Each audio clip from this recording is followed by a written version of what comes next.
हरीश जी नमस्कार, सवाल पूछिए। नमस्कार जी, नमस्कार। नमस्कार हरीश। मेरे पास सवाल, हाँ मेरे पास सवाल है। फ्लोरोक्राइन इंटरनेशनल के 15 शेयर हैं जी। 3,720 रुपए में। ओके। तो नजरिया मेरा 6 महीने या इससे भी लंबा हो सकता है, क्योंकि कंपनी बहुत अच्छी है जो मैंने कैलकुलेट देखी है इसके फिगर। तो क्या सजेस्ट करते हैं सर? सही कहा आपने नवीन जी, कंपनी वैसे अच्छी है और रिसेंटली वैसे एक डायरेक्टर के सीईओ के रेजिग्नेशन की खबर के बीच में स्टॉक थोड़ा जरूर नीचे आया है, लेकिन अदरवाइज कंपनी के नंबर सपोर्टिव है। फ्लोरोकेमिकल में बहुत माना जाना नाम है। तो आस्था मैम, 6 महीने का नजरिया है, 3720 के दाम पर इनकी खरीदारी है, करीब करीब 25 रुपए पर शेयर घाटा है, क्या करना चाहिए ना? देखिए थोड़ा वीक तो अभी होगा ये, क्योंकि चार्ट्स अभी भी इतने ज्यादा यहाँ पे पॉजिटिव दिखा नहीं रहे, तो तैयारी रखिए, थोड़ी वीकनेस आ सकती है, बट लॉन्ग टर्म के लिए होल्ड करने जैसा कैंडिडेट है। डेफिनेटली जो न्यूज आई है उसका एक हमने यहाँ पे नीजक रिएक्शन देखा है, बट मुझे लगता है लॉन्ग टर्म में ये शायद सारी चीजें फेड आउट होती भी नजर आएंगी, अगर कंपनी यहाँ पे प्रदर्शन परफॉर्मेंस जो फाइनेंशियल परफॉर्मेंस है वो बढ़िया दिखाएगी। तो हमें इंतजार करना चाहिए। 6 महीने के हिसाब से बिल्कुल बने रहने की सलाह है, फिर भी एक स्टॉप लॉस रख लें पोजीशन में। स्टॉप लॉस थोड़ा सा बड़ा आ रहा है 3430 के आसपास, यहाँ से 200 पॉइंट नीचे का मैं स्टॉप लॉस दे रही हूँ, लेकिन 6 महीने की क्योंकि समय सीमा है तो स्टॉप लॉस भी बड़ा होगा। छोटे स्टॉप लॉस देंगे तो ट्रिगर जल्दी होने के चांसेस रहेंगे। तो 3400 का आप मेजरली स्टॉप लॉस रख के पोजिशन को कंटिन्यू करिए, पर थोड़ी अभी वीकनेस आ सकते हैं, उसकी भी तैयारी रखिए। तेजी के लिए एक बार 3870 का लेवल इंपॉर्टेंट है, यानी कि 200 पॉइंट ऊपर जाने लगा तो फिर तेज होगा, नहीं तो ये 200 पॉइंट के दायरे में घूमता हुआ नजर आएगा। बने रहना है 3400 के स्टॉप लॉस के साथ, और पहला टारगेट 3830 का रहेगा, और उसके बाद फिर और अच्छे लेवल्स हमें देखने को मिलेंगे जो इनको कॉस्ट प्राइस भी दिखाते हुए नजर आएंगे। तो आपको राय रणनीति बताई गई है नवीन फ्लोरीन पे, और नंबर्स पे आप जरूर क्रूशियली नजर रखिएगा। अब पवन जी से बातचीत कर लेते हैं, हमारे साथ दिल्ली से ही मौजूद हैं। पवन सर नमस्कार, क्या सवाल है आपका? नमस्कार सर। नमस्कार सर मेरे 2 सवाल हैं जी। एक तो जेबी केमिकल लिया 40 शेयर्स हैं 1500 पे, ओके। और एक जो है सी इन्फो मैप माई इंडिया जिसको बोल रहे शायद आजकल ना जी, तो वो 2175 पे है 10 शेयर। ओके। तो ये दोनों शेयर आपने बहुत ज्यादा तेजी के बाद नहीं लिए हैं? सी इन्फो भी अपने नए हाई पर ये था। जेबी केमिकल पे जब स्प्लिट होने के बाद मतलब हो गया ये, स्प्लिट होने से पहले लिए थे हमने इसको ना। जेबी केमिकल तो चले ठीक है फिर भी, लेकिन सी इन्फो तो ऑल टाइम हाई से करीब भी आपने लिया है। हाँ ये सर ये बहुत ऊंचे पे ले लिया था, लिया था उससे फिर ऊपर चला गया था। ओके, नजरिया क्या रखते हैं आप पवन जी दोनों में? सर 2-3 महीने का है। 2-3 महीने का है। आस्था मैम, सी इन्फो यानी कि मैप माई इंडिया अभी हाल की लिस्टिंग है, तो चार्ट तो शायद बहुत ज्यादा ना हो, लेकिन फिर भी 2175 के दाम पे इनकी खरीदारी है। और जेबी केमिकल प्री स्प्लिट लिया था, पोस्ट स्प्लिट 1500 है, क्या करना चाहिए ना? देखिए सबसे पहले सीई इन्फो की बात करें तो डेफिनेटली चार्ट्स अभी थोड़े से वीक हो रहे हैं, जो भी लिमिटेड यहाँ पे हमारे पास ट्रैक रिकॉर्ड है, क्योंकि न्यू लिस्टिंग रहती है तो लिमिटेड होता है। तो लेकिन चार्ट्स थोड़े से अभी वीक दिखा रहे हैं। 1980 का अगर इम्पोर्टेंट सपोर्ट है वो ब्रेक हुआ तो मुझे लगता है थोड़ा और ये नीचे आ सकता है, जिसमें 1800 तक के स्तर भी हमें देखने को मिल सकते हैं। लेकिन इनको लॉन्ग टर्म के लिए सीई इन्फो सिस्टम को मैं होल्ड करने की सलाह दूंगी। अभी तो गिरावट रहेगी, उसकी तैयारी रखें, पर ना निकले 1800 के ही एक स्टॉप लॉस के साथ पोजीशन में कंटिन्यू करें। और इसमें फिर से अगर तेजी आई 2050 का स्तर पार हुआ तो वापस से 2200 तक के लेवल्स हमें देखने को मिलेंगे, 2250 के, जो कि इनको एग्जिट अपॉर्चुनिटी देंगे, क्योंकि इनकी 2170 के आसपास की खरीद है जहां तक मुझे ध्यान आता है। तो अभी मैं होल्ड करने की सलाह दूंगी 1800 के स्टॉप लॉस के साथ। दूसरा सवाल जेबी केमिकल पे था। जेबी केमिकल की बात करें, जेबी केमिकल भी थोड़ा सा भी वीक हुआ है, और ये जो वीकनेस है ये एक हेल्दी वीकनेस मुझे लग रही है। चार्ट्स के हिसाब से थोड़ा सा और नीचे आता है तो मुझे लगता है कि कोई दिक्कत नहीं है, प्रोवाइडेड 1320 का लेवल ना क्रॉस करे, तो तब तक उठा पटक हो सकता है जारी रहे। तो इसमें भी अभी तो सलाह यही है कि बने रहे पोजीशन में। स्टॉप लॉस चाहे तो एक बार 1320 का ही रख ले, डीप स्टॉप लॉस में दे रही हूँ, और 1370 का एक इंपॉर्टेंट सपोर्ट है, वो ब्रेक नहीं हुए तो अच्छा रहेगा, उसका जरूर ध्यान रखें। और 1320 के स्टॉप लॉस के साथ बने रहें। साथ में नतीजों का सीजन भी चालू हो गया तो उनपे भी कड़ी नजर रखें, वहां से जैसे सिग्नल आते हैं उस हिसाब से फर्दर मोमेंटम हमें देखने को मिल सकता है। दोनों ही काउंटर पे बने रहना है इस तैयारी के साथ कि थोड़ी गिरावट और देखने को मिल सकती है, लेकिन स्टॉप लॉस के साथ इंटैक्ट रखें पोजीशंस को। तो स्टॉप लॉस के साथ आप पोजीशंस को इंटैक्ट रखिए और अर्निंग्स के ऊपर कड़ी नजर रखिएगा। रांची चलते हैं, वहां पे शीतल जी हमारे साथ मौजूद हैं। शीतल जी नमस्कार। शीतल जी आप सुन पा रही हैं?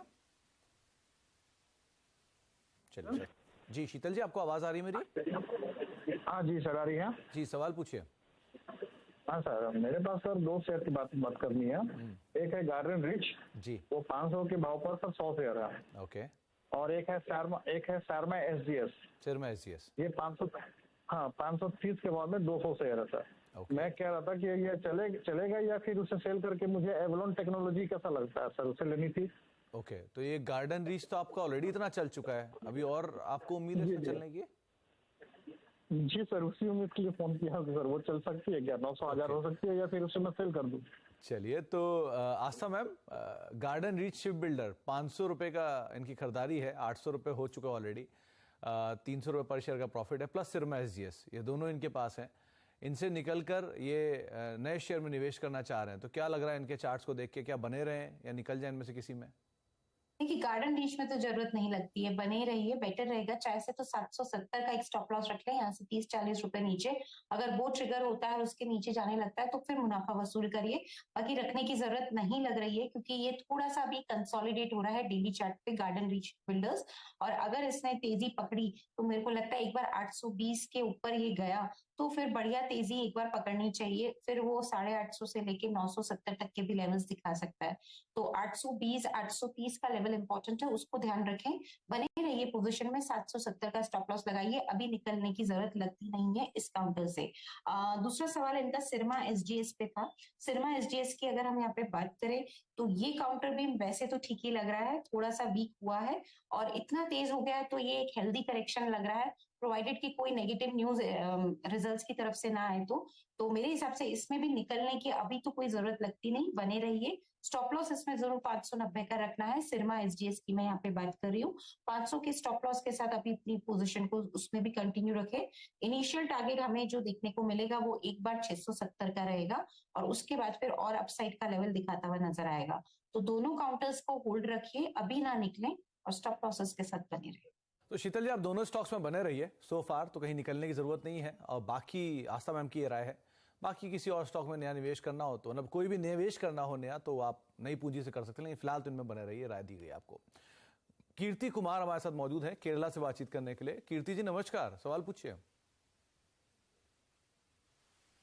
हेलो जी कीर्ति जी। नहीं सर, मैं जो गांधीनगर से बोल रहा हूँ। ओके। किरीट जोशी। जी जोशी साहब, सवाल पूछिए। हाँ सर, मैंने राजेश एक्सपोर्ट के 125 शेयर लिए हुए हैं। ओके। 527 के भाव से जी। और सर अभी तो वो वहां से गिरता ही जा रहा है, तो क्या अभी इसको 6 महीने तक होल्ड करना चाहिए? ये आपकी खरीदारी कब की है? मैंने 3-4 महीने पहले लिया था। ओके, तो जोशी सर कोई ट्रिगर था, कोई वजह थी लेने की? हाँ सर, उसमें क्या था कि मैंने 52 वीक हाई उसका देखा था 1000 अराउंड जी, इसीलिए मैंने सोचा डबल हो जाएगा मेरा। जोशी जी बहुत समय से इसी रेंज में ही कामकाज कर रहा है, बहुत सालों से इसने कुछ खास रिटर्न दिया नहीं है, लेकिन फिर भी आप ने निवेश किया है तो राय ले लेते हैं इसके ऊपर। आस्था मैम, 125 शेयर हैं राजेश एक्सपोर्ट के 527 रुपए के दाम पर, 450 रुपए करीब का दाम है, तो इनकी पोजीशन में सो फार तो इन्हें लॉस हो रहा है, क्या करना चाहिए इन्हें? देखिए, ये all time specially 52 week low पे तो चल रहा है, मेरे हिसाब से एग्जिट कर लीजिए या फिर 440 का एक स्टॉप लॉस रख लीजिए। वो ट्रिगर हो तो कंप्लीटली एग्जिट कर जाइए, क्योंकि इसमें कुछ ज्यादा दम लग नहीं रहा। तो एक बार 440 तक का स्टॉप लॉस रख के होल्ड करिए, लेकिन ट्रिगर होता है तो मैं कंप्लीट एग्जिट करने की ही सलाह दूंगी। अभी उसकी जगह खरीदना क्या है तो मैं वो भी बताती हूँ। देखिए, एमजीएल अच्छा लगता है, जेके टायर अच्छा लगता है, इनमें से कोई भी आप एक काउंटर में निवेश कर सकते हैं। स्पेशली जेके टायर की तो टिकट साइज भी आसपास ही है राजेश एक्सपोर्ट के, तो वहां पे मुझे लगता है कि 340 तक का लक्ष्य रख के वहां पे खरीदारी करें। 300 के आसपास खरीदारी कर ले जेके टायर में और 340 का लक्ष्य रखें, तो जो भी यहाँ पे मुनाफा आएगा वो शायद भरपाई करेगा अगर एग्जिट करते हैं राजेश एक्सपोर्ट्स में से। तो मेरे हिसाब से तो एग्जिट करना ही बेटर रहेगा। फिर भी चाहे तो एक बार 440 का वेट कर ले, लेकिन टूटता है तो निकलना ही है उसमें से। तो जोशी जी, कोई भी तेजी मिले जहां आपका घाटा कम से कम हो, आप वहां निकलने की कोशिश करें, वो ज्यादा लॉजिकल आपके लिए एक राय हो सकती है। और बाकी 440 का एक स्टॉप लॉस तो है ही आपके लिए, आप उसको भी जरूर फॉलो करिएगा। लेकिन कोई भी शेयर सिर्फ इसलिए मत लीजिए कि वो शेयर आधा हो गया अपने दाम से, ये इसी के लिए नहीं, किसी भी कंपनी के लिए एप्लीकेबल है। कोई वजह होगी तभी आधा हुआ है, और अगर वो वजह फाइनेंशियल नहीं है, यानी कि नंबर्स में कोई नुकसान नहीं है, तो फिर भी मैनेजेबल है, लेकिन बाकी कोई दिक्कत है तो वो दिक्कत ही है एक्चुअल में। अब उमेश शर्मा जी से बातचीत कर लेते हैं, तुलजापुर महाराष्ट्र से हमारे साथ मौजूद हैं। शर्मा साहब नमस्कार, सवाल पूछिए। नमस्कार सर, नमस्कार सर। मेरे पास फैक्ट के हैं 1400 share at the rate of है, ये है 383 जी। एंड बिरला सॉफ्ट है सर 338 500 शेयर। ओके। और होल्ड कर सकता हूँ सर 1 ईयर 2 ईयर 3 ईयर, तो वो थोड़ा सा जानना था सर, क्या करूँ इसमें। आसाम में 2 शेयर हैं, एक है fertiliser and chemical Travancore fact और दूसरा बिरला सॉफ्ट, क्या करें इन दोनों में?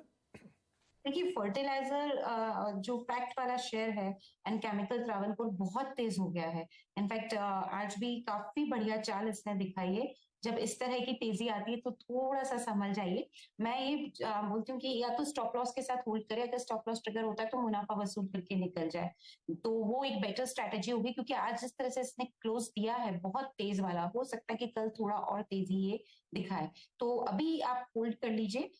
फिर भी एक सेफर साइड पे जो स्टॉप लॉस मुझे लगता है कि ये स्टॉक के लिए ठीक रहेगा, वो तकरीबन 600 का ठीक रहेगा। 600 के स्टॉप लॉस के साथ होल्ड करिए, और जो भी यहाँ पे अपसाइड हमें देखने को मिलेगी उसमें आप थोड़ा थोड़ा निकालना चालू करिए, क्योंकि काफी तेज हो गया है। ऐसी तेजी जब आती है तो थोड़ा सा करेक्ट भी होता है और नीचे भी आता है, तो मुझे ऐसा लगता है कि ऊपरी स्तरों पे निकलने का प्रयास करें और तब तक बने रहें 600 के स्टॉप लॉस के साथ। और टारगेट जो इनिशियली मेरे को लगता है इसमें अब देखने को मिलेगा, वो तकरीबन यहाँ पे हम कह सकते हैं टारगेट के तौर पे नेक्स्ट लेवल आ रहा है 700 का।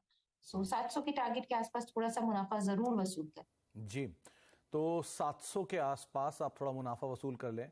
और एक तरफा तेजी फर्टिलाइजर एंड केमिकल ट्रेवेनकोर ने दिखाई। इनफैक्ट तमाम पीएसयूज जो हैं वो इस तरह की तेजी में कामकाज कर रहे हैं। 42-43 हज़ार करोड़ रुपए की मार्केट कैप ये कंपनी अचीव कर चुकी है, महज 150 करोड़ के प्रॉफिट के ऊपर।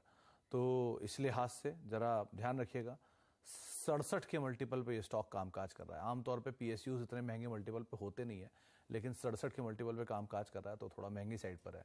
600 का स्टॉप लॉस और अपनी पोजीशंस के अंदर आप बने रहें। ब्रेक का वक्त है, ब्रेक के बाद लौटते हैं और कुछ स्टॉक्स जो कि व्हाट्सएप के जरिए या सोशल मीडिया के जरिए हमारे से पूछे गए सवाल, उसके ऊपर हम बात।